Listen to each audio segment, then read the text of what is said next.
بہار، خزاں یعنی بہار ایسا موسم جب پھول کھلتے ہیں، پتے نئے نکلتے ہیں، پودوں کی نشوونما بہت بڑھتی ہے. اور خزاں جب پتے مرجھا جاتے ہیں، پھول مرجھا جاتے ہیں. تاریک، روشن، تاریک اندھیرا. ترقی، تنزلی یعنی ترقی عروج کی طرف جانا، آگے کامیاب ہونا. تنزلی یعنی بہت پیچھے آ جانا، بہت جو ہے وہ ناکامی کا سامنا کرنا. تقریر، تحریر، تقریر یعنی بولنا، تحریر لکھنا. تلخ یعنی کہ کڑوے الفاظ بولنا یا روڈلی بات کرنا. شیریں، میٹھا یعنی کہ نرم انداز سے، شائستہ انداز سے بات کرنا. تو یہ یعنی الفاظ ہیں، اور ان کا جو الٹ ہے یعنی جو ان کی ضد ہے وہ ہے یہ ہے جیسے بعید کا قریب. تو یعنی کہ جیسے ہی ہم الفاظ متضاد پڑھیں گے تو ایک دم جو اگر ہم سیاہ ہیں تو ایک دم سیاہ کا الٹ کیا ہو گیا؟ سفید. الفاظ متضاد: توحید، شرک. توحید یعنی اللہ کو ایک ماننا، اور شرک یعنی کہ اللہ کو ایک نہ ماننا یا اس کی ذات یا صفات میں کسی اور کو شریک ٹھہرانا. جہالت، علم یعنی جہالت کسی چیز کا واقف نہ ہونا، جہالت کی طرف جانا، علم کا نہ ہونا. اور علم جب آپ کسی چیز کے بارے میں کوئی علم رکھتے ہیں یعنی آشنائی رکھتے ہیں، واقفیت رکھتے ہیں. حاضر، غائب. حبیب، رقیب. حبیب کا مطلب ہوتا ہے دوست، جس کو الٹ کیا ہو گیا؟ دوست کا دشمن. لیکن چونکہ یہاں پہ لفظ حبیب استعمال ہوا ہے تو ہم دشمن نہیں بولیں گے بلکہ رقیب بولیں گے، یعنی کہ ایکوریٹ ورڈ بولنا ہے ہم نے یہاں پر. جیسے حبیب ہے تو حبیب کا جو الٹ ہے وہ رقیب ہے، حالانکہ اس کا معنی تو حبیب کا دوست ہے، تو اس لحاظ سے آپ کہیں گے کہ دشمن بھی لکھ سکتے ہیں، لیکن وہ معنی بن جائے گا، اس کا متضاد نہیں بنے گا. اس لیے ہمیں لفظ کے مطابق اس کا متضاد بنانا ہے. حرام، حلال. حرام جس چیز سے روکا جائے، حلال جو چیز ہمارے لیے جائز ہو. خلوت یعنی کہ بالکل ہی گوشہ نشینی اختیار کرنا، اکیلے رہنا. جلوت، محفل یعنی کہ لوگوں کے ساتھ محفل میں رہنا. خوابیدہ، سویا ہوا. بیدار، جاگنا. تدریسی مقاصد سوالات کی صورت میں الفاظ کی ضد سے کیا مراد ہے؟ نمبر 2، کیا ضد اور الٹ کے معنی ایک جیسے ہیں؟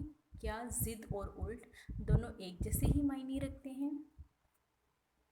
تفویض کا دیے گئے الفاظ کی مشق کریں، یعنی کہ جو الفاظ متضاد دیے گئے ہیں ان کو اچھی طرح یاد کریں اور ذہن نشین کریں. خط. خط ہے لیکن اس کا عنوان جو ہے وہ ہے اپنے والد کو اپنی تعلیمی قابلیت کے بارے میں بتائیں. اس سبق میں طلبہ جو اہم نکات سیکھیں گے: خط کے معنی، خط لکھنے کا طریقہ، خط کے حصے. اہم نکات. اب سب سے پہلے تو یہ ہے کہ خط کیا ہے. خط کو آدھی ملاقات بھی کہا جاتا ہے. آج کا دور انٹرنیٹ کا دور ہے، موبائل کا دور ہے. ہم میلوں دور بیٹھے، بیرون ملک میں بیٹھے اپنے عزیز و اقارب، اپنے دوستوں کے ساتھ جو ہے وہ موبائل پر یا نیٹ پر جو ہے ہم گفتگو کر لیتے ہیں، ایک دوسرے کی جو ہے وہ صورت دیکھ لیتے ہیں. لیکن قدیم وقت میں، پچھلے دور میں یہ سہولیات نہیں تھی تو لوگ ایک دوسرے کے ساتھ کیسے کانٹیکٹ میں رہتے تھے؟ سوال ابھرتے ہیں یہ ذہن میں. تو لوگ ایک دوسرے کو خط لکھتے تھے، یعنی کہ الفاظ کی صورت میں زبانی جو ہے وہ ایک پیج پہ اپنی ساری کیفیات کو، اپنی خوشی کو، اپنے غم کو، اپنی تکلیف کو جو ہے اس کا اظہار الفاظ کی صورت میں کر کے اور اس مطلوبہ پتے پر پہنچانا جو ہے وہ خط کہلاتا تھا. اور خط کو آدھی ملاقات بھی کہا جاتا ہے کہ گو کہ اس میں انسان ایک دوسرے سے ملتا نہیں، ایک دوسرے کو دیکھتا نہیں، لیکن ایک دوسرے کی کیفیات کو سمجھ لیتا ہے، ایک دوسرے کے حالات سے آگاہی حاصل کر لیتا ہے. دوستوں اور عزیزوں کی خیر و عافیت معلوم کرنے اور انہیں ضروری معلومات پہنچانے کا سب سے آسان اور سستا ذریعہ بھی خط ہے. یعنی کہ ایک پیج لیا، اس پہ اپنی ساری رودات لکھی، اپنی ساری کیفیات کو جو ہے وہ درج کیا اور اسے خط کے جو ہے وہ انویلپ میں یعنی کہ اس کے لفافے میں ڈالا اور اسے پوسٹ کر دیا. یعنی اس میں پوسٹ مین کا بڑا اہم رول ہے، ڈاکیہ کا جو خط کو جو ہے وہ پہنچاتے ہیں. تو یہ ایک بہت ہی آسان اور سستا طریقہ تھا، یعنی کہ اس کو بند کر دیا، مہر بند کر دیا، جسے کہا جاتا ہے کہ یعنی کہ جو کوئی دوسرا آپ کا وہ نہ پڑھ سکے، صرف مطلوبہ شخص جو ہے وہ آپ کا خط کھولے اور اس کو پڑھ سکیں. تو یہ آسان بھی تھا اور یہ بہت زیادہ سستا بھی تھا، یعنی اور ہے بھی. اور آج کے دور میں بھی جو ہے خطوط کا رواج ہے، لوگ ایک دوسرے کو ابھی بھی خطوط سے جو ہے وہ ایک سے آشنائی حاصل کرتے ہیں، اور اسی طرح ایک دوسرے کو کارڈز بھی بھیجے جاتے ہیں. جی جیسے کہ عید کے کارڈس، یعنی کہ وہ ایک ایسے وش کیا جاتا ہے عید کارڈ ابھی بھی جو ہے بیرون ملک جو آپ کے عزیز و قارب ہیں، جو لوگ آپ سے دور ہیں، سال ہر سال ایک دوسرے سے مل نہیں سکتے، تو اس طرح بھی ان کو جو ہے وش کیا جاتا ہے۔ خط کو مکتوب کہتے ہیں، یعنی جو خط ہے اسے مکتوب کہتے ہیں، اور جو خط لکھنے والا ہے یعنی جو خط لکھتا ہے وہ کاتب کہلاتا ہے، اور جسے خط لکھا جائے اسے مکتوب الہ کہتے ہیں۔ یعنی کہ جو شخص مطلب آپ کی کوئی کزن ہیں، بھائی ہیں، دوست ہیں، چچا ہیں، ماموں ہیں، جو بھی رشتہ ہے آپ جن کو خط لکھ رہے ہیں انہیں مکتوب الہ کہیں گے۔ خط کے حصے، سب سے پہلے ہوتا ہے مقام روانگی، کہ مطلب آپ کہاں سے خط لکھ رہے ہیں۔ مطلب آپ آنرز اسکول کے طلبہ ہیں، آپ خط لکھ رہے ہیں اور آپ باغبان پورہ میں جو ہے وہ رہائش پذیر ہیں، تو آپ باغبان پورہ لاہور لکھیں گے۔ یہ آپ کے اسکول کا بھی ایڈریس ہے، چونکہ آپ طلبہ ہیں تو آپ اپنے اسکول کا ہی ایڈریس لکھیں گے، وہی پتہ لکھیں گے۔ اور سب سے اس میں جو اہم چیز ہے تاریخ، یعنی کہ جب آپ جس تاریخ کو خط لکھ رہے ہیں آپ نے اس میں وہی تاریخ جو ہے لکھنی ہے، ٹھیک ہے۔ جیسے اگر آج ہے تو آج اگر 17 اگست ہے تو آپ نے اس میں وہی چیز جو ہے لکھنی ہے، یا اگر 16 اگست ہے تو وہی لکھنی ہے، یا اگر 13 جولائی ہے تو آپ نے وہی لکھنی ہے، اور جو سن ہے 2020 تو وہی، یعنی جس دن اور جس تاریخ کو آپ خط لکھ رہے ہیں آپ نے اس میں وہی لکھنی ہے۔ اس کے بعد القاب آ جاتا ہے، یعنی کہ آپ جس کو خط لکھ رہے ہیں، یعنی کس کو لکھ رہے ہیں، وہ ابا جان کو لکھ رہے ہیں، وہ ماموں کو لکھ رہے ہیں، وہ چچا کو لکھ رہے ہیں، وہ امی کو لکھ رہے ہیں، بہن کو، دوست کو، جس کو بھی آپ اس کو مخاطب کریں گے پیارے ابا جان۔ یہ جو ہے درمیان میں آئے گا، یعنی یہ جو لائن ہے سطر ہے یہ سطر کے درمیان لکھی جائے گی۔ اس کے بعد آپ بالکل دائیں ہاتھ پر نیچے والی سطر میں السلام علیکم یعنی آداب ہیں، یعنی کہ السلام علیکم آپ نے پہلے اگلے بندے کو مخاطب کیا خط لکھنے والے کو، اس کے بعد آپ نے ان سے سلام دعا کی، ٹھیک ہے۔ اس کے بعد یہ نیچے آپ کو ڈاٹ فارم میں جو ہے یہ سطریں نظر آ رہی ہوں یہ طلبہ، یہ یہاں پہ آپ جو ہے نفس مضمون لکھیں گے۔ نفس مضمون سے مراد یہ ہے کہ جو آپ نے رودات لکھنی ہے۔ اب اگر آپ اپنے ابا جان کو لکھ رہے ہیں تو آپ اس میں کیا لکھنا چاہ رہے ہیں، چونکہ یہاں پہ خط کا آپ کو عنوان بھی دیا گیا ہے کہ آپ اپنی تعلیمی قابلیت کے بارے میں بتانا چاہ رہے ہیں۔ جی آپ کا نتیجہ اسکول میں جو 8ویں کلاس کا یا 7ویں کلاس کا جو نتیجہ ہے وہ اس کا اعلان کیا گیا ہے، یعنی رزلٹ اناؤنس ہوا ہے، تو آپ ہاسٹل میں رہ رہے ہیں یا آپ کے ابا جان کسی دوسرے شہر میں جو ہیں وہ رہائش پذیر ہیں، اور آپ ان کو اپنی اس جو ہے وہ ساری رودات لکھنا چاہ رہے ہیں، تو وہ کیسے لکھیں گے، یعنی کہ ابا جان السلام علیکم آداب آپ نے کہہ دیا، ان کی خیریت دریافت کریں گے اور اپنا بھی بتائیں گے کہ آپ بالکل ٹھیک ہیں۔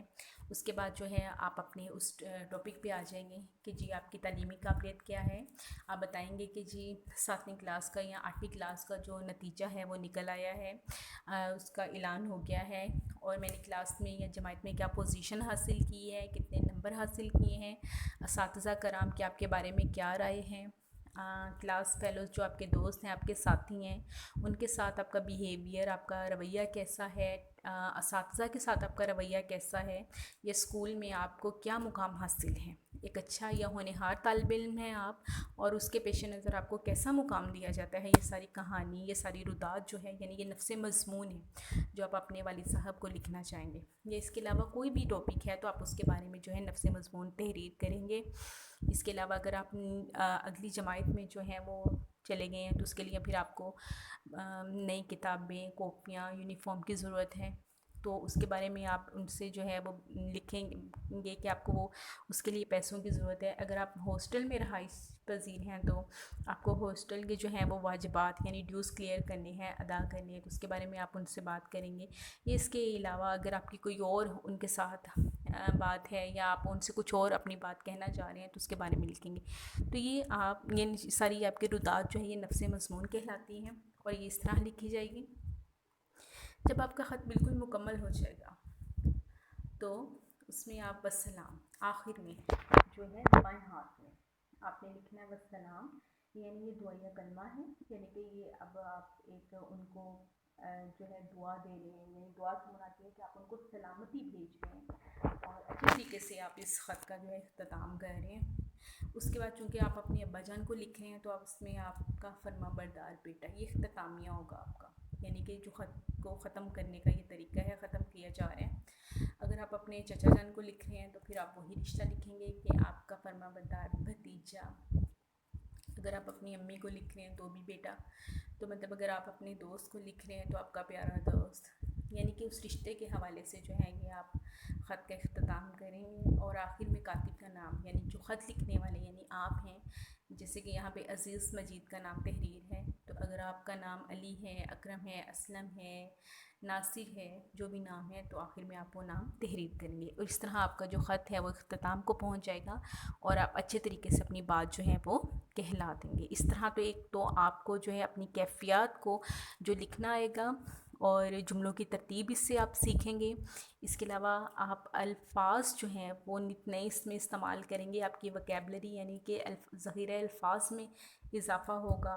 آپ کی لکھائی بہتر ہوگی، طرز تحریر بہت اچھی ہوگی. تو خط نہ صرف ایک ملاقات ہے بلکہ یہ آپ کی اس طرح کی خوبیوں کو بھی ابھارتا ہے. تدریسی مقاصد سوالات کی صورت میں خط کے کتنے حصے ہیں؟ آداب یا تسلیمات سے کیا مراد ہے؟ آج کے دور میں خط کی کیا اہمیت ہے؟ تفویض کار عنوان کے مطابق خط کو مکمل کریں. جی طلبہ، آپ کو خط کا طریقہ بتایا گیا ہے، بہت ہی جامع اور مفصل انداز میں بتایا گیا ہے. آپ اس میں نفس مضمون میں اپنی جو ہے ذخیرہ الفاظ کو جو ہے استعمال کر سکتے ہیں اور کرنا چاہیے بھی. آپ اس میں جو ہے تبدیلی بھی کر سکتے ہیں الفاظ میں، اپنی کیفیات میں، اپنے نفس مضمون کو تھوڑا اپنی سوچ کے مطابق ڈھال بھی سکتے ہیں. اس طرح اگر آپ خود سے اپنے الفاظ کو استعمال کر کے لکھیں گے تو یہ بہت بہتر ہوگا اور آپ کو خط کو ذہن نشین نہیں کرنا پڑے گا. آپ بہت آسانی کے ساتھ، آپ کو کسی بھی حوالے سے یا کسی بھی عنوان کے حوالے سے خط دیا جائے تو آپ بہت اچھے طریقے سے اس کو لکھ سکتے ہیں.